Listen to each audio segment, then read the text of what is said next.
Welcome to Pitch Masters, episode 9, live with the boys here. Super excited to get into this episode. We got a lot to catch up on. We had UCL, sweet EPL action this weekend. We got EAFC, Top's finest release, and much more.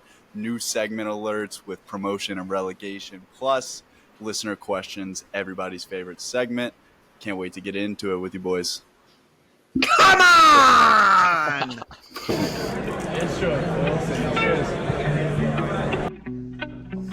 Beauties. What's up? What's up, Benzini? Cheers to the old UK boys. You always tell me that it's all up in my head. You got me overlooking all of my options. You got me going back and forth with my conscience.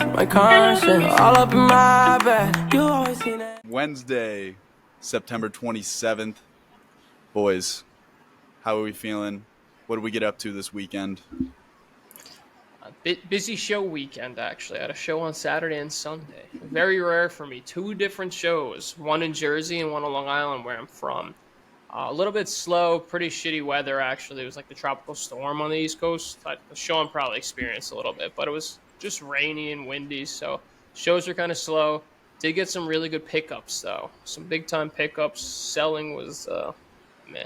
I moved some Pokemon stuff, and funny enough, like 90% of my showcase is soccer. The 10% that wasn't is what I sold. Sold no soccer cards. Bought soccer cards, sold Ronald Acuna Jr., some other, Tua Tagovailoa and Jamar Chase. So that was it. But I had some big-time pickups. Darwin Nunez 101. Nice. The Nunez 101 I'm happy about. Ooh, you know what I picked up yesterday? A nice Rafael Leao to 10, black refractor from Topps Chrome. A lot of nice pickups. Yeah, a lot of nice pickups. So I'm happy about that. Not happy about not making much money, but it is what it is. Taylor was thrilled about that too. Yeah, she was thrilled about the Saturday, Sunday back-to-back. That's for sure. So, how was the crowd then? I mean, just wasn't a buying market, or just weird vibes? The crowd on Saturday was all right. To be honest with you, the crowds weren't bad. It was just like not packed, and a lot of people doing like the old look and then move on. Like you say, "What's up?" and it's like, "Hey, what's going on?" And they pretend like they know about soccer, and they just keep going. Yo, I love the sport. I just don't collect the cards, and keep it moving. That's it. So it was interesting, but I was set up with Jeremy downtown. Shout out Jeremy on Saturday, and then Adam Schraman on Sunday. Schraman, classic. A legend. So, I mean, of course, like 3/4 of the cards I brought both days were through Adam. He was going around, He scavenged the entire show floor, and then brings back some stuff. So, nice. He's your little minion. Nah, he's on his own. He's under the Prosend. He's under the Prosend umbrella. And I don't know if I should say this, but I'm gonna say it. Actually, this is great. This is joyous news. I'm talking to Joga again. Me and Joga are like buddies, so we're cool. Of course. Seriously, we're like buddies at the shows now. So it's there's a curveball. Yeah. Can't wait. Didn't have that on your bingo card. That'll be good content when that falls out again. So it's cool. He's actually, to be honest with you, he's actually a good dude in person. I'm being serious. He's good people. Johnny boy, what were you up to this weekend? Watched the North London Derby, ripped some finest, ripped some 2016 selects, and played some EAFC. I was in its totality. The 2016, bro. 2016. I feel like it went through a little bit of like some good like Pulisic pools, but the boxes aren't the juice that you want them to be. These last few boxes, the boxes are slapping. 2 out of 5s in one box, green checkerboard and true green. Granted, the names weren't as big this time around, but Muller's so far nice, this though. case has been hot, huh? Muller's nice though. No, that was a separate one. That was the last. That was the last out of 5. There were 3 out of 5s in this case and a 1 of 1, and there's still 4 boxes left from the case. Yeah, it's been a hot product with really, really big boxes, which is kind of sick. Hit him up for personals. Yeah, that's right. At Serea on Instagram. Benzini, the lad, Mr. Irish. How did we spend the weekend, my friend? Well, Friday, immediately reported to duty on the good old adult toy, aka the Xbox, and Just yo, what's good, man? Come on. I'm juicing. Let's go. And I just literally sat there and marinated in my chair for a couple of hours, ripped some packs. Probably spent too much money on FC points, but it's totally fine. Morale's high. Yeah. Ripped a lot of finest as well. Finally, today, had my biggest hit out of 6 cases. Vinny Jr. auto to 5. Finally. Hit like some other like really nice stuff, but like that's the one that like really sticks out.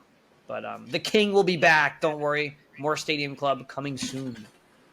But yeah, boys, pretty same old weekend. A lot of soccer. Coached 3 games. Much better results to report from the lads this weekend, though.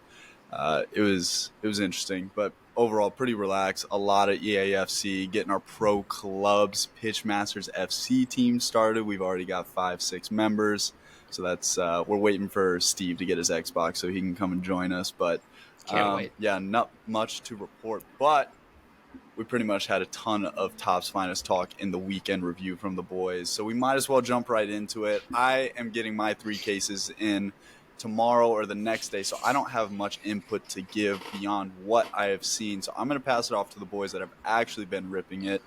You 3, talk to us. Top's Finest, where does it rank? Last release of the year, as far as Potentially I know. the last release of the year. Word on the street is there may be another release from Tops. Well, It would be Benzini. high end. Just very speculative. I don't think they're done yet. I think they're going to release something like Renaissance, but for MLS doesn't count. MLS, you don't count that as a release? No, they're going to release something else, like a UEFA product. Okay. Another UEFA product. I think they're going to release a high-end UEFA product, but just very speculative. Well, tell us how do you think about it? What do you think of it, Benzini? So, Finest, there was 2 very distinctive cases that you are going to be receiving. One is going to be loaded with base autos and no color. The second one is going to be loaded with the man's color, like literally it's hit or miss. You get a monster case or you get sent to the dump. I swear, that's what I experienced this weekend and this week that I've ripped it. So, yeah. I don't know how you guys felt about that, but I had one case I was like sad after ripping it. I was like just so down. Just couldn't believe what just transpired. Yeah. No, I agree that the base autos, given that there's 16 autos per case, overwhelming amount of them are base autos, so that kind of dampens the ripping mood when you're going back-to-back boxes with just base autos. But it's so nice to finally have a set after like club competitions in Merlin where the entire card is color. Like you look at these prize footballers and the orange ones out of 25, they just pop. Like pulled an Mbappe out of 25, like orange state. It looks like a tangerine. The entire card is covered.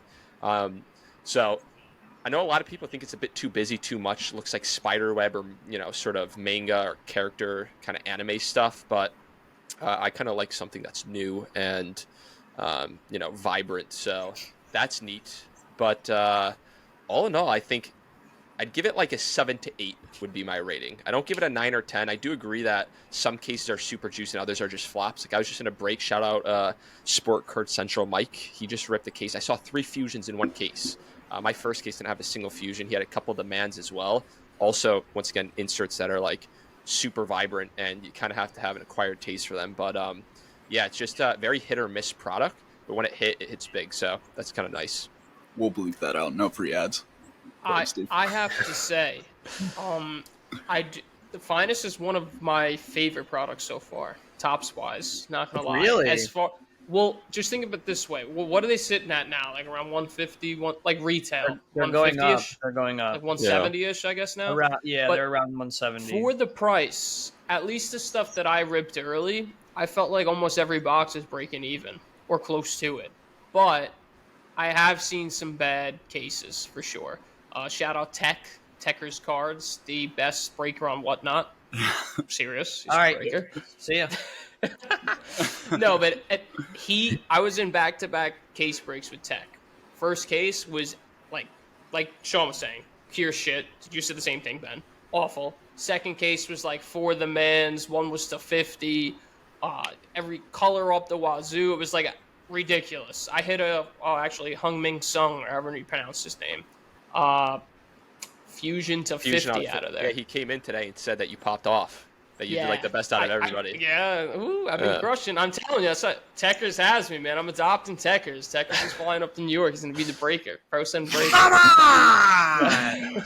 But I don't know. I like Finest. I just feel like it's I hate to say this because myself, when I break, I like to break single boxes. It's a tough single box break. It's got to be Percy or case or like numerous boxes. I feel like it's a single box break is tough because there was a lot of people that took a bath in my breaks early on. Not gonna lie. Yeah, there's only 60 cards per box, so yeah, and like some of the teams don't even hit, so it's like Manchester United and still, dude, Manchester United sells in all these case breaks and stuff. I've seen so many boxes that just don't have Manchester United at all, and when they do, it's Jadon Sancho. So it's tough. Yeah, what do you guys think of like the Europa League kind of, going on the back burner? And there's that big emphasis on the UEFA. It's a UEFA product, so they are still bringing in other club competitions, right? But they're just putting less emphasis on it. I think it's a neat idea. I mean, it is kind of tough from a breaking standpoint if you don't hit the Garnacho. You are getting other names in there with a checklist of 20, and it's kind of nice to be able to combine them into a quad spot, and it's just exclusively Europa League short printed cards. But is that something you think after Finest Tops will kind of continue to bring into future products? I think it's a good idea. Yeah, I wouldn't mind it. Keeps the print run. It's short prints, like you said. They're harder to get, so keep the value up a little bit. Like I don't know if Garnacho wasn't in the Europa League plus a couple other rookies, I don't know if they would really put an emphasis on having some of those Europa League teams in there, Like if all the players that people wanted to chase were just in the Champions League for this year's product, then they'd probably be a little bit more comfortable with just making an exclusive UEFA, but I don't know.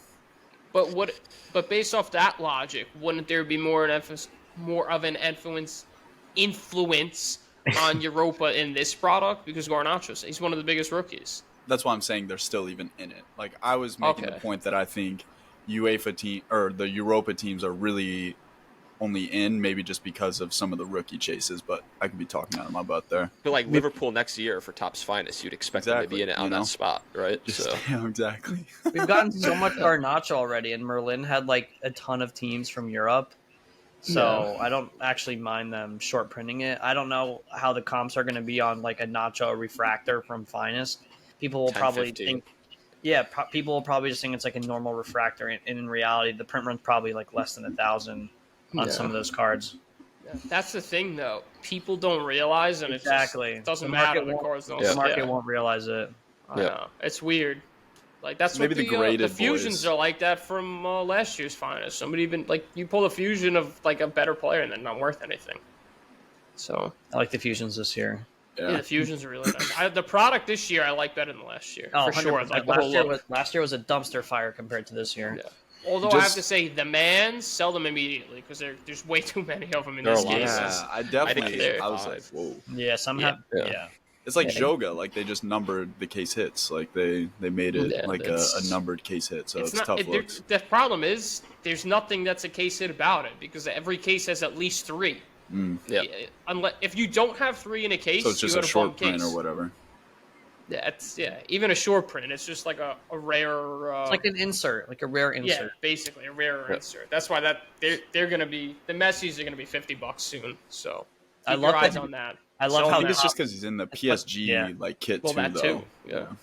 Sorry, go ahead, Ben. I'm feeling the hidden gems in all the sets this year, low key, like kind of like that. You pull it, you're like, oh, what's this? And then you know.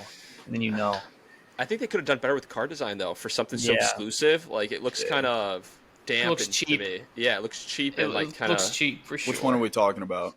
Hidden gems. Okay.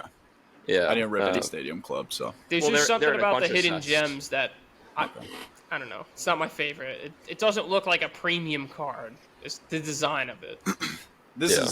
I'm putting that on the list. We need to find someone to interview, like who designs the cards, because I feel like in my brain, like just the landmarks, like the case, like the premium case hit for me is the landmarks, 100%. When you see a landmark or a kaboom, Like, I'm just, no matter what, I'm like, I can see value in that card. It's a cool design. It's super unique.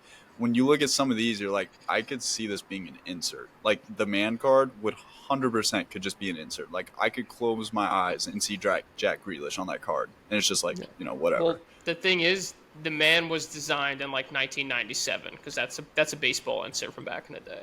That's what Topps does. These are all rinse and repeat, same thing. We needed we haven't had a lesson from Steve on the history. The mans I didn't know that. The mans are literally in like 1997 Topps Finest Baseball or something like that. So the same exact design too, except for the little soccer player they put in there. I think it was a baseball player. You don't say. Yeah. I want to make one more comment about Topps Finest, though. Similar to the Hidden Gems, this set, Finest, is super important because it concludes the chapter of the Grail cards for Holland from the sets from this year. It's the last out of 9 Holland Grail card, 5 out of 9. IX Sports Cards, you guys probably saw him. He streams on whatnot. He was the first person, I think, to complete the set of 9 Grail cards across multiple sets. Which apparently, according to Topps UK, the first one to submit the set gets a special prize of some sort. And there's speculation that it's a meet and greet with Erling Haaland himself. But wow, they just send you like a free box. Yeah, that's knowing Topps is going to be like 4 sealed fucking autograph they're just gonna cards have some of random like 6'4" Norwegian they ship from Norway. You get to meet Michael Rubin. Lunch with Michael Rubin. Yeah. No, but it was nice to see that, like, through the course of the calendar year, there's so many new releases, and it almost feels like in the soccer community in particular, once a new release comes out, you just lose all the excitement of the previous release, even if it was or if it was a good product. Look at La Liga Select, right? And then we had the next Select and the next one, and then the previous one is just forgotten about. And to kind of have Finest be like the bow tie on like the Grail set for me was like a nice sort of end to a cool chapter within the hobby. And shout out Faisal, who also had a similar idea to that. So yeah, I don't know. It's kind of cool to see that with Finest just being the culmination of the calendar year of like proper UEFA releases.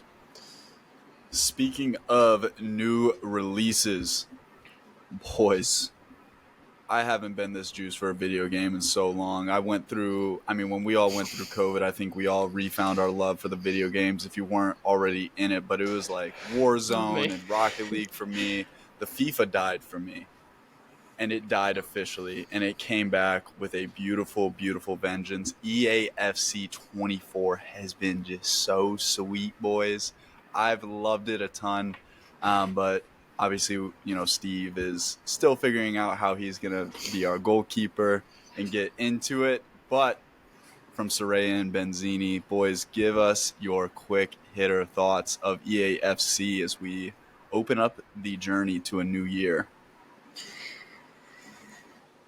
I have not played not FIFA. I have not played a video game in a whole year. The rat has been released from the cage. I promise you, I woke up today at 7 in, itching to turn on the toy. Itching. Haven't felt that way about anything in a very long time. And the fact that this little thing, this black box, can make me feel that way is kind of crazy. But yeah, just grinding Ultimate Team, just the menus, just the overall experience. It's just... It's like a guilty pleasure, as Sean said before. It's just way too good. Look, I'm not as intense as Ben with all this dirty talk of guilty pleasure, black boxes, and adult toys. His adult toy. I do enjoy the FIFA myself. Great weekend. Smashing Benzini in a friendly, going out playing some pro clubs with the Dapper gang, and just getting ready to trade the market and build a sweet team with new promos coming out in the next week. I did have some nice pack luck as well. Griezmann, Kvaradona, Musiala. Oh, the list goes on. Baby. Yeah, I only started with the Ultimate Edition. Had to get the pre-release, baby. But I packed for the free, just grinding Trent Alexander-Arnold, 86 overall, right back. Love to see it. I was so jacked when I pulled him. Got Philly Foden, Ruben Diaz, Martin Odegaard, and Odegaard.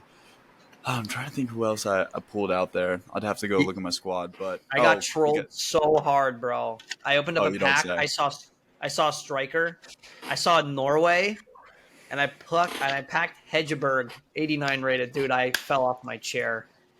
Thought it was Holland. Thought it was him! Talking about getting trolled. Let's get into it, boys. I want to hear your opinions because we all know what mine is and we can save it. But how do we feel about the female players being introduced to FIFA Ultimate Team, ripping the packs, just being in the squads in general? It's a complete new feature. So I'm interested to see. How do you guys feel about it? There's some ballers. Yeah, I have a few on my side. Oshala, baby. Gas. Meta player. Need to be using. But yeah, they're not good at center back because they're just like too short. So they can't like intercept passes. But like on the wing and up front, they're really good. I don't know if that's actually true because I played some friendlies and they were like 5'5", women players who are jumping over the back of 6'4" strikers. So the game mechanics is going to be weird to see how those develop and how the community reacts. And then in addition to that, how is EA going to keep it consistent with promos, with SBC requirements? And, some of the talk was team of the year, team of the season. Is there going to be separate, team of the years, or are we throwing is there going to be a contest between Mbappe and Messi and Haaland being in the team of the year, or is Sam Kerr going to be one of those 11 players? How is that going to work? So we'll have to see how that kind of develops, Trigger warning inbound. Cancel me if you want. I think it is a complete flop and ridiculous that these chicks are in FIFA Ultimate Team. Honestly, they are absolute balling players. So sick. Make it a separate entity. I just want my guy players, and when I'm ripping packs and I'm getting trolled because I think I'm getting Erling Haaland and it's some chick that I've never heard of, it just is what it is, I think the majority of the population that's playing this game is definitely males watching male football, and if there is a large female crowd, then make it separate, and we'll see what the numbers say. But I personally just cannot stand ripping a pack that I have grinded for 3 to 4 hours, and I see the country, and then the position, and then all of a sudden, an 88 overall center back comes strolling out, and it's some chick that I've never heard of, and I'm just like, bro. And the worst part is the second player that comes out too is another chick that's just pushing that chick out of the way, and so then I pull 2 chicks with my 84 plus overall. It's whack. I'm getting trolled, and I don't like it. I want just mainly guys. It's not realistic at all. Erling Haaland would be chucking all of these girls all across the board. It just is not realistic to put guys and girls up against each other. I have to chime in here. It is what it is. Yeah, please do. I just have to remind the three of you guys, especially Alex. This is a video game. It's not real life. So yes, Erling Haaland would be, tossing these chicks around the field. It's a video game. So it's a video Alex, game. I feel like when you play the game, you're coaching them like you coach your kids on the I did play Rivals with Alex, and he's like center backs. They just can't get up. It's a video game. That's the second problem. day. They are 5'5". They'll do it. But yes, Sean, talk. we were playing a Rivals game, a duos game with Alex, and he went full coach manager mode. He was on the weekend, right? He was Management, baby. All right, 1-2. Yep, bring the ball in. Square pass. Go. Through run forward. 1-2. Yeah, and he's just like he was out coaching his U11 boys. I was like, this is what it feels like, baby. The communication is always top tier, baby. It's so good. The play may falter, but you're always going to get the best comms. But here's the thing, though, about the woman. It's it comes down to the gameplay, and FUT champs, if they're going to improve your squad, that's all that matters, right? It's got to get your W's, got to get your good packs for the weekend league, and place highest, do your best, and whatever it takes, right? Or I guess in your case, you have more of appeal for the squad design and your preference of who you support and what you watch. But it's strictly about who I watch. I just watch I watch men's league. I pack Alex Morgan, and any other female players that I watch. I'm gonna be lit. But it's just I have no idea who so many of these people are, and so that's more of the thing where I'm just bruh, Well, so you know what I can kind of attribute this to? Because I was saying, I used to play NHL when I was 16. And it used to piss me off when I would like pack legends. And I know they play incredible, but I don't watch Luke Robitaille and Wayne Gretzky play. Like obviously 2 legends, but I'd rather have a Connor McDavid, Sidney Crosby, Alex Ovechkin. I don't know if you guys know hockey, but like I'm looking for current players. You know what I mean? So that would bother me. So I guess if you don't watch women's soccer at all and you're getting these randos, then I can see it would bother me a little bit. But if they perform on the field, I don't really care. Alex Morgan would be nice, though. Yeah. No, something else just came to my mind as we were talking about this. I never really played this game, maybe once back in like 2015. But what if NBA 2K came out with an Ultimate Team that had WNBA players in it, right? And you have 7-foot KD playing against 5'2" point guard, or you know what I'm saying? Yeah. So something to think about, and how would that work for the NBA community? They would not let it happen. Yeah, they exactly. wouldn't play the game. There'd probably be a strike. So a complete boycott of the release. So you do have a point there. Now that I'm thinking about it more, it is kind of suspect. But it definitely has something to do with the equal pay type stuff. Trying to play both sides of the fence here. EA. I'll die on this hill at Dapper Collections. Tag me if you don't like it. Get wrecked. Boys, Champions League last week. I love the Champions League. I forgot how much I missed it until I was watching all those games.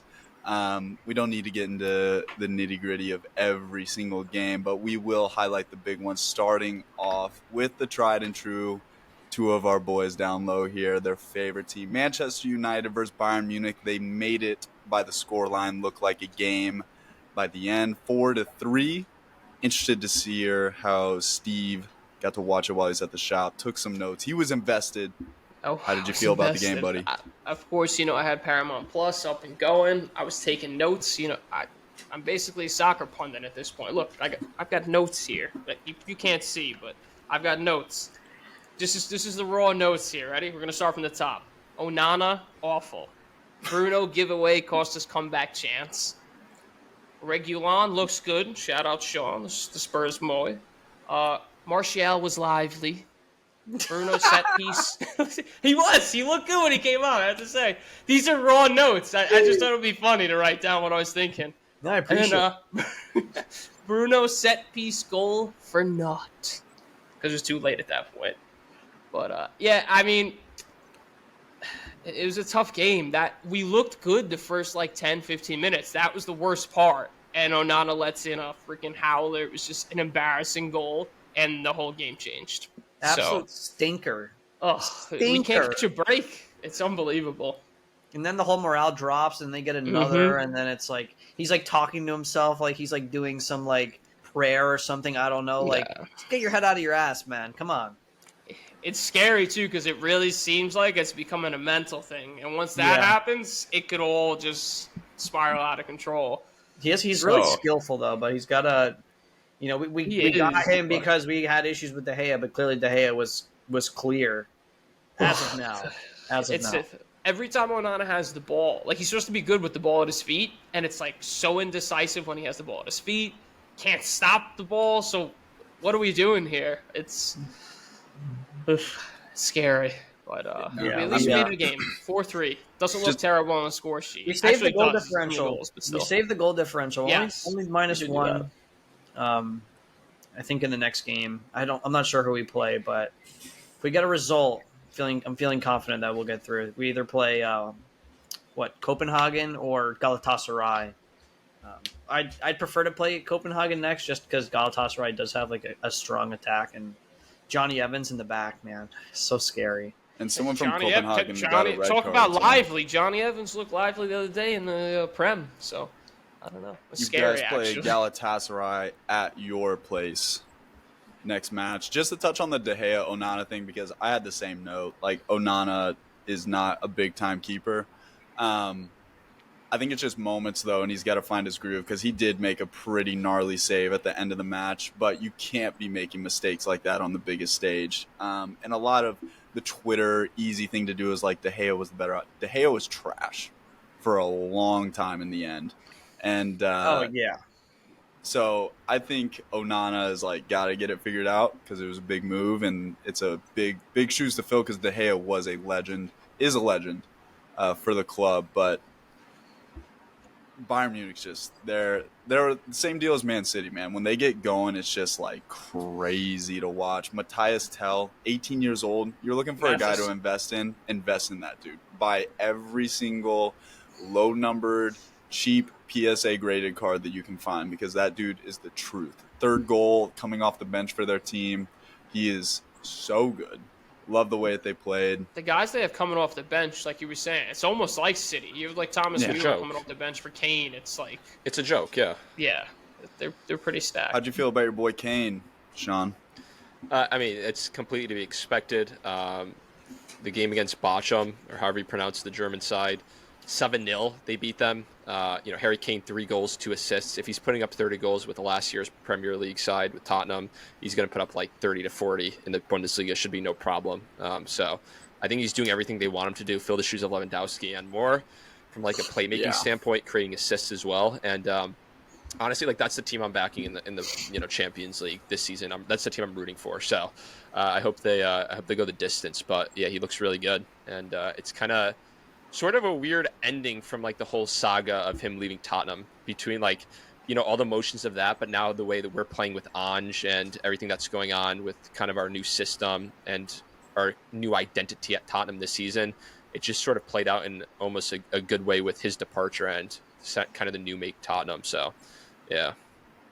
Always going to make you think what could have been, though. Ange ball would have been formed with Harry Kane on the mind, but it worked out for both sides. So there's no reason to even play the what-if game. Moving over to the Premier League, reasons that I think they could face a little bit of struggles is just the amount of matches that they're going to play, the rotations that they got to get through. I mean, we got EFL third-round cup coming tomorrow, boys. So games are going to keep flowing. Schedule's going to get packed.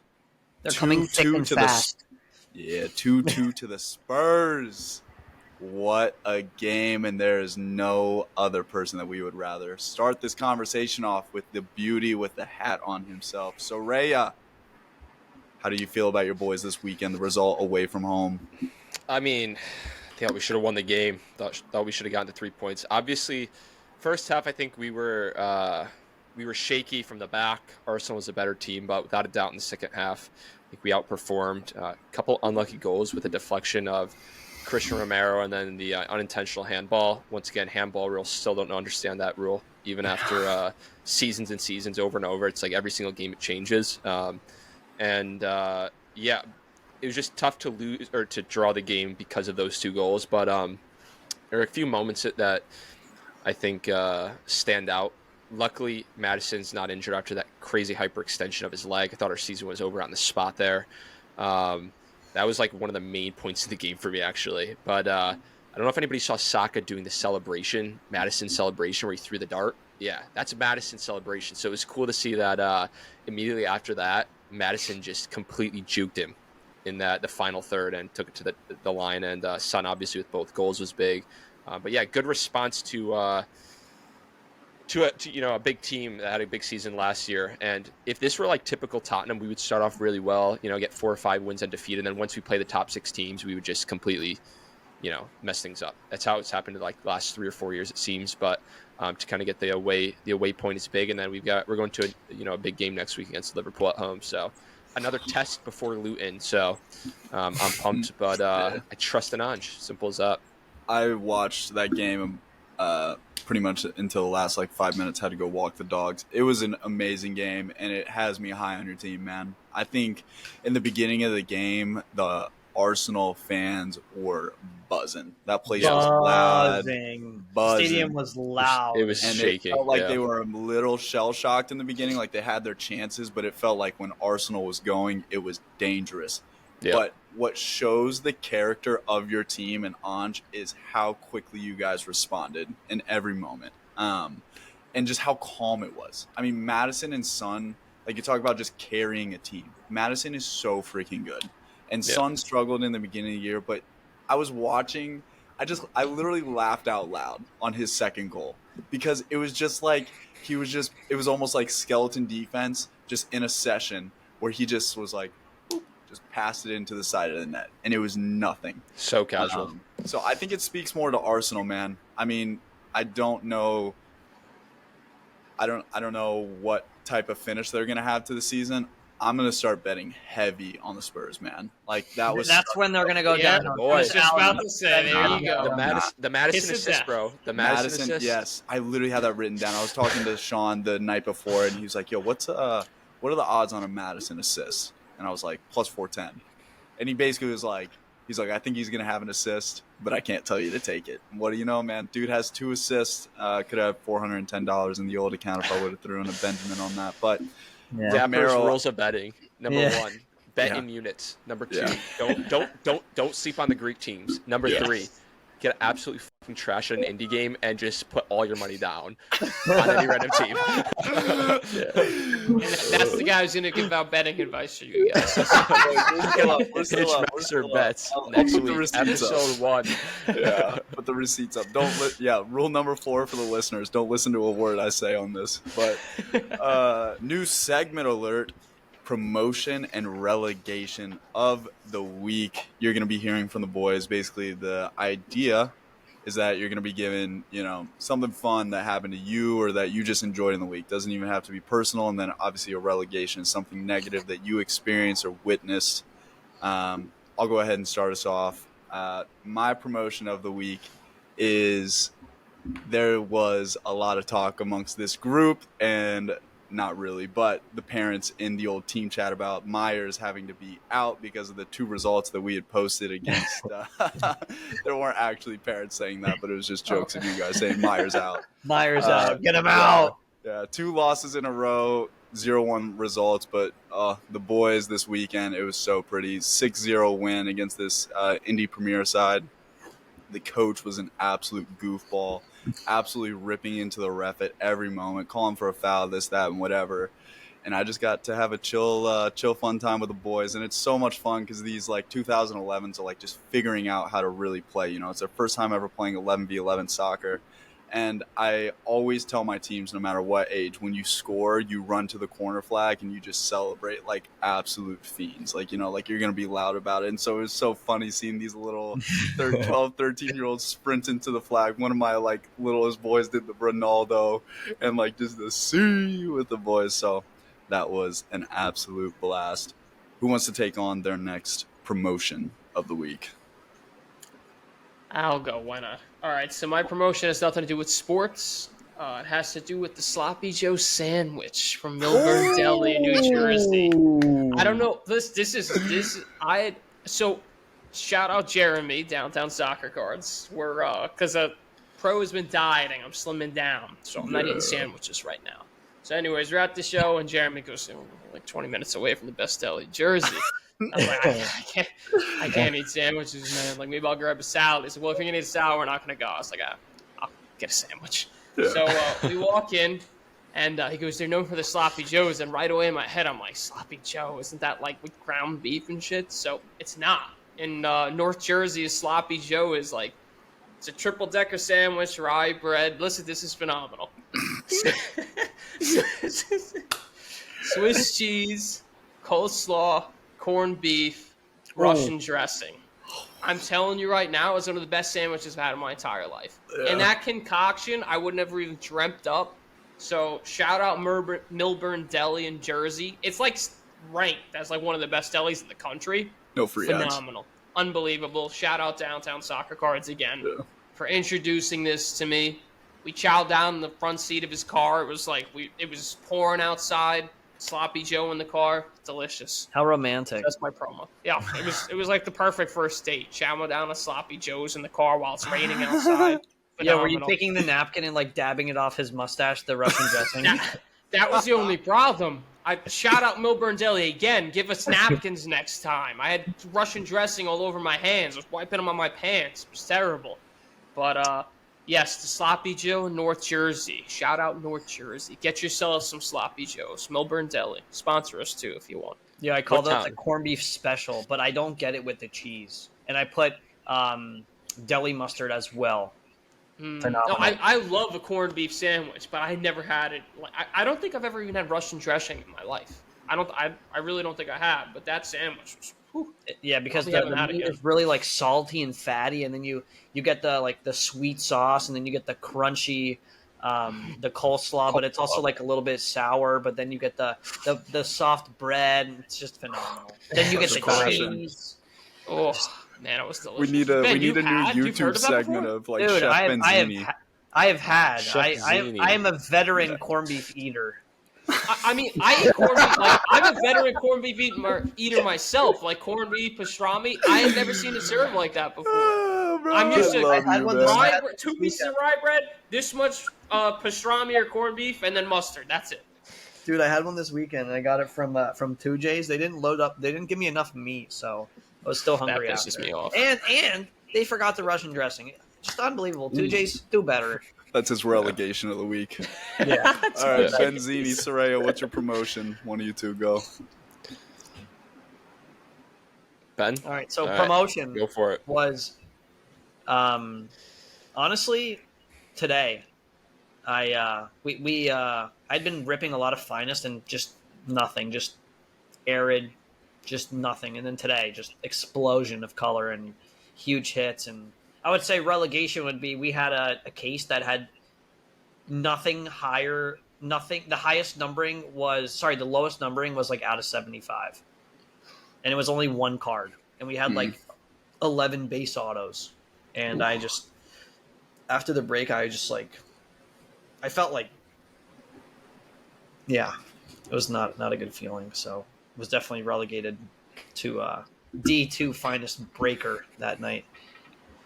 Unfortunate. Serea, what's your promotion, buddy? My promotion. Okay, so one of my old guilty pleasures was watching those like YouTube boxing matches like from 4 or 5 years ago.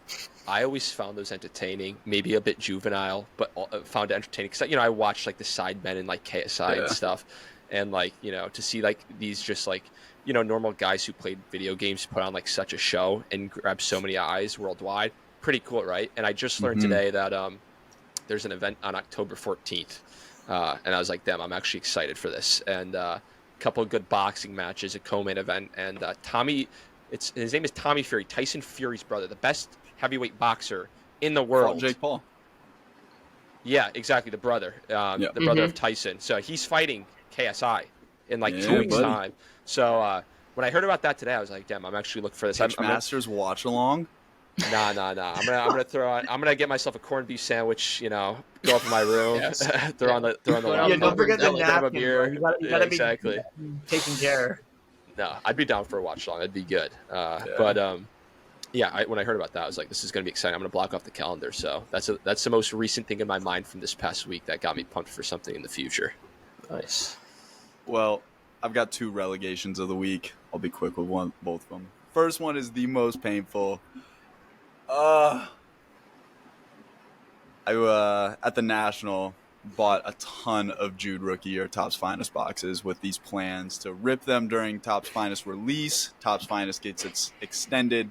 These boxes are just staring at me in my living room, and I had no help from my boys telling me not to rip it. I'm just kidding. They told me not to rip it. I ripped every single box, and there were some banger hitters out of them. And out of 5, Kylian Mbappe, Erling Haaland, Fusion, Prize Footballers, whatever it was. Jude Bellingham Rookie out of 50, a moment in time that I will cherish forever with the man that is next to me. That was some of the most electric, just ripping cards I've ever had, just a personal. That was so much fun. Sent it to my boy Steve, and I mean, God knows, maybe he just pocketed them and he's just sending them out for himself. That could be a full fair thing. But the actual thing that happened is I was an absolute stooge and was on a rush to practice, and when I dropped the package off at USPS, I don't know where I put the receipt. I either put it in my backpack, threw it away. I did something with it where I just didn't have the tracking number anymore. Go to check in with the USPS office, and their system is going through an update where they have access to reprint a receipt, so I could get that. But even with the top supervisor in there, they even showed me it doesn't allow for them to click on it. So they've been super helpful and cool. They let me pretty much call every day to get an update and see what that is going to be about. But yeah, pretty sad balls. Some really cool cards that were in there. Also put in my favorite Jude Bellingham, Topps Inception Rookie out of 99, Arielian Chouameni National Treasures out of 99. And it's probably just gone forever. so that sucks. Alex, gone with the Jesus, so wind, man. bad. Yeah, If there's any saving grace, today I got a package returned to me from the Netherlands because the person who bought it back in April didn't pay the customs duty. It arrived to them on April 15th, 2023, and it finally made it back to the return address 5 months later. So you never know if there's if you put your return address on there, you never know if it's going to show up in a couple weeks' time. So That's true. Got to stay positive. Hope, Alex. There's always hope. There's never hope. But my relegation again doesn't really. Well, my relegation was gonna be shows were slow this weekend, but I talked about that earlier. So my other relegation is gonna be my dog jacking up my arm. We were in the elevator going down, getting ready to go outside, and she never does this. For some reason, the elevator doors open up, and she just jets to the right, and my arm just went against a thing. And I don't even know if you can see it, but it's still swollen. My arms just aren't fat; it's just swollen right now. And she dummied my arm after it happened. You're fine. After it happened, rub some dirt on it. I was thinking in my head, I'm like, I'm so lucky my forearm just didn't snap in half because it just went against. My dog was like 55 pounds and she's strong. Yeah. She's headed, and my arm just went boom, and I could feel like the blood under my skin crushing, and it was all hard and blood underneath. It was bad. So, Callie, I don't know what you were thinking, but you fucked up Daddy's arm bad. And also I fishtailed this morning on my way to work in the car. It was rainy conditions, and I almost killed myself. Almost flipped the car. So there's another relegation for us.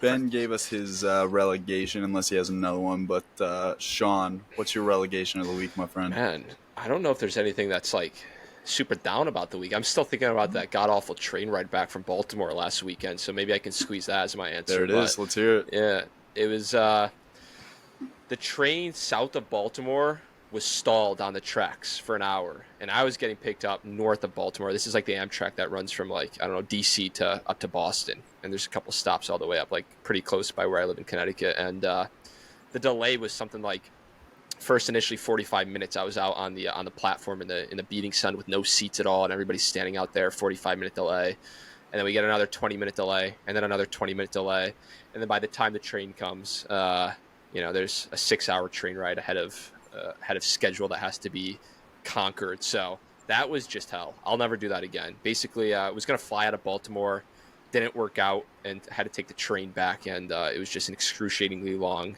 train ride. So yeah. Don't take the Amtrak. What's the crowd like for those? Do the creatures come out for the train rides, or what type of crowd are you normally getting? The main thing is that Amtrak. It's different. You're just going between big cities on the East Coast, Philly, capital of Jersey, Trenton, DC, Baltimore, New York, and then you work your way up into Connecticut and Boston, and you just get so many people, and it's just a tight train, always overpopulated, especially on Saturday. So that in combination with the long train ride and some characters you're sitting next to are coughing all over the place doesn't make it too much too pleasant, Some guy goes to the food cart, brings back some weird glizzy and some smelly side salad, and you're sitting there and he's eating all his shit, gobbling it up, and it's got these weird fumes coming off him. You get the saliva spitting to the side while he's are you sharing a cabin or a cabin with someone, or is it just seating? One aisle and 2 seats on each side. Nice seats, leather seats that recline almost vertically, but it's you can't even do it because the person behind you gives you a knock on the back. Huh? I've never taken Amtrak. Do you take it a lot, Sean? No, it's my first time and last time. Oh, okay. So the way you were talking about it made it sound like you were really like Joe Biden over here. It's probably the most miles on the Amtrak. Joe's got a rewards card. No, it's been relegated. Wow. Too many glizzy fumes for you to do it again. Too many glizzy secretions, Everybody's favorite segment, self-proclaimed listener questions. We're gonna start it off with the guest from 2 weeks ago, last pod. Can't remember which one he was on. Space Museum Graham Will comes to us with a classic debate. Boys, he wants to hear from you three: Messi or Ronaldo? Started off with Mr. Sean. Seems to have some opinions to give. Can I just say Messi next? I don't want to have to say anything. Just Messi next person. Sorry, Will. That's my answer. Yeah. I mean, No way. No. Are we going to have a chance to debate No, this? listen. I just had to get that out. Sometimes it brews up after a while. You just have to get it out.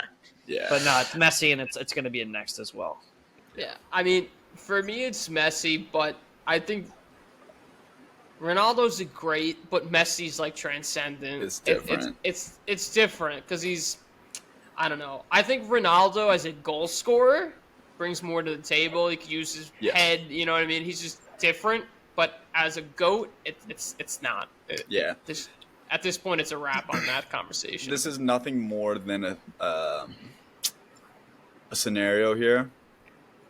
If Ronaldo carried the team to a Euro final, it was just dominant, and they got another Euro trophy in the bag, would that level things out for you with the World Cup trophy? Because I feel like the World Cup trophy is what did it for everyone, and as it should. But like Ronaldo, for a long time before that World Cup trophy, like there was a lot of discussions about it. If he can go win another Euro in a dominant fashion, where there was a lot of drama with the World Cup and him, whether or not the squad needs him, is better without him. But if he's involved, does that level it out for you guys? Honestly, it doesn't level it out, but it puts him in the conversation again. Because in my opinion, the Euro is a more difficult competition than the World Cup. There were better teams in the Euros than there are in the World just across the board. Yes, yeah, exactly. Yeah, better we'd nations. have to go through France, Netherlands, Germany, Italy, like some real powerhouses. No, I mean that if he can do, I don't think he can at this stage, but if he can do that, that would be remarkable. He's got to get the call up first, though. Yeah, I think he's been getting the Euro qualifiers. I would be shocked if he didn't get the call up, which I think could be a hindrance, which is something else we could talk about on another pod. Question number 2 coming from my personal boy, Sam Thomas. Literally grew up in a nursery with this kid. I've been friends with him before I could form memories. He's the dude that got me into coaching soccer. Love him like a brother. He says, embrace debate. Who actually knows the most about soccer in this group? And I'll let you guys go first. I mean, like managerially, like tactically. Everything. Yeah, like, that's the part that I didn't know. Soccer cards, cards, just everything. Soccer is an overall branching subject. We need to have like some sort of like test to like Gotta measure have a- this. yeah. We need like a measurement of some sort. We should ask the tough viewers. call. Who do you guys think knows ball? Yeah, To be honest, that's what I wanna hear. I shit wanna hear about what they ball. think. Dapper, get him out! Who's I'll give waffle the actual most? reasoning. Who's a waffler? I'm definitely number 1 in this. It's not even a close competition. Yeah, this is literally my entire Alex life. is just trying to. It's my Alex is job. just Yeah, trying to he's step just this trying to up. literally boost coach himself. Yeah, soccer for a it's actually living his before. question, guys. So, The same but, guy no, who I can started put it rooting for here. Liverpool in My friend 2017. My friend Sam wrote that. I got it Sam. right here. I got it right here. Oh, yeah. Sam Batstock. Yeah, on the okay. Pitch Yeah, Masters. okay. No, but to actually plead my case, because we're going to make this into a clip. It's not for the viewers. You can vote other people to troll me. This is my life. I coach soccer every day. I love the game. It is everything that I do. So I definitely have to take the cake on this one. But you guys definitely kill me in the soccer card market. That's for sure. So if it was just like branch into little topics, but if we're just going to go into like soccer as an overall arching, I think I'd take the cake on that one. Question number 4 coming from a fan favorite, Flame Chino, the GOAT. We spoke about it a little bit. Guys, who do you think is going to be winning the Champions League this year and why? Go ahead, Sean.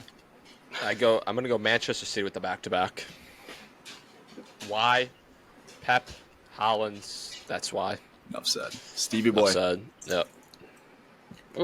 Callie, what do you have to say? Yo, Callie, we need your predictions She is a- right now. she is Come a- on.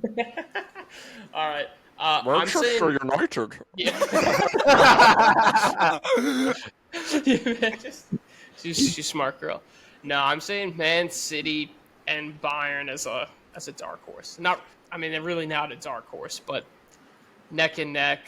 Bayern just always shows out in the champions, but I don't know. Man City is just so good, man. I can't, like, in my head thinking about it, I just don't see a way that they don't end up winning. It's tough. I mean, Real Madrid is also good, but The only way they We'll see. lose is if Pep overmanages again. that's true. But yeah, I mean, I think City is the clear front runner, so I'll have to go with City. I'd like to see Holland, start accumulating some trophies and really build a legacy. I mean, I'd like to see Mbappe win, but I mean, the team that is around Holland at City is just next level. So I don't know if he necessarily has that at PSG, Mbappe. No. I'm gonna stick just with the original. I'm concerned watching them. Real Madrid is my pick. They are, I think, going through a little bit of a weird transition right now, where they clearly want to go with the young guys like Camavinga, Jude, and Tchouaméni are starting the big games. And then like Kroos and Modric started, but then like Kroos is coming on. And it's tough because in Champions League, like it showed that they were young. Like Tchouaméni and Camavinga did not play well in the first half. And then clearly there were some instructions came on and they actually played how they can be dangerous. They were just flying around, especially Camavinga. But as soon as Kroos came in, like it was just so solid. And like same deal when they played against Atletico Madrid last weekend. Kroos is just like such a solid piece. Vinny Jr. hasn't been in the side. I think he's been out either with an injury or illness. So when he comes back, it shows how much they've been missing him because they haven't been playing to standards. But Jude is still Jude. So the more he keeps playing with the team, I think he's a rising star in this world. I'm going to stick with Real Madrid.